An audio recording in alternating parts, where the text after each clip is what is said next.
If I were Hashem, I would make it more clear what punishment you get, and I would make Mashiach.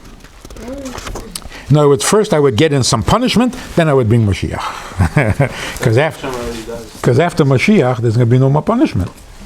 So you have to chaparayim the punishment.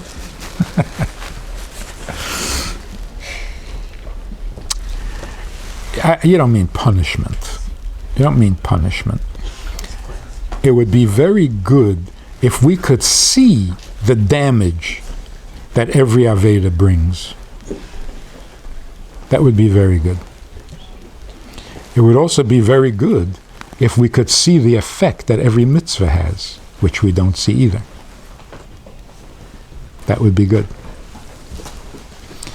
But the truth is that we see, because we're Chassidim, we see it much better than anybody else. First of all, we appreciate Hashgacha Pratis more than anybody else. And we see the effect of a mitzvah, and we appreciate it. And we see the effect of an Aveda. People don't see it. Like, for example, I think that Tzemach Tzedek once said, what do you think Ruach Ra means? At certain things, if you do it, it brings a Ruach Ra. Like if you don't wash Nagelwasser. What's a Ruach Ra? Ruach Ra. So that Tzemach Tzedek said, you think it's a black cat with wings? It means that you try to daven and you don't feel like davening. That's a Ruach Ra. And where does it come from? From not washing Nagelwasser. So we understand what consequence means, what the damage of an Aveda is. Timtum halev, timtum hamayach. You lose your feelings, you lose your chayas. That's damage. You don't have to wait till you get to Gehenna. The damage here is much worse than Gehenna. Gehenna at least fixes something. Not being able to daven, or not being excited about a mitzvah or about Avas Yisrael, that doesn't fix anything. That's the problem.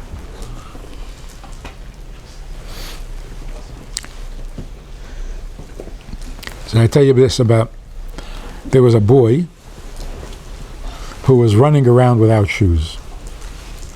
And his father said to him, be careful, you're going to get a splinter. He says, I'm not afraid. The father said, if you get a splinter, it can get infected. He says, I'm not afraid. He says, but if it gets infected, you're going to have to go to the hospital. Not afraid. He runs, gets a splinter, gets infected. The whole leg becomes purple, and they rush him off to the hospital.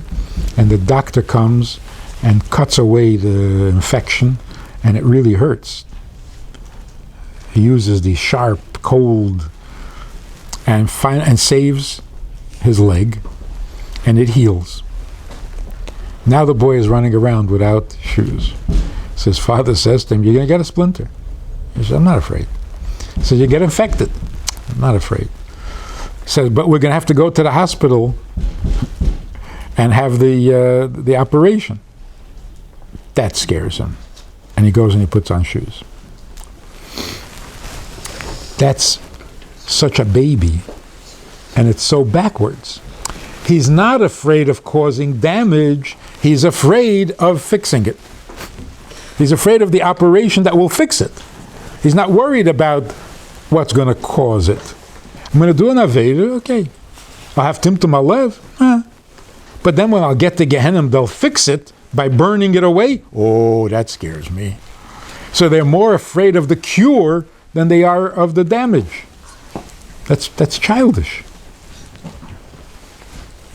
You always say to children, like, don't eat so much candy. Because if you eat candy, we'll take you to the dentist to fix your teeth. Oh, that's scary. No, that's the cure. What's scary is the damage. Don't damage your teeth so that I have to take you to a dentist. So why are we more afraid of the fixing than we are afraid of the breaking? That's babyish. So don't be afraid of the punishment. Be afraid of creating a condition that needs a punishment. Because the punishment is the cure. The Babyish punishes to cure us.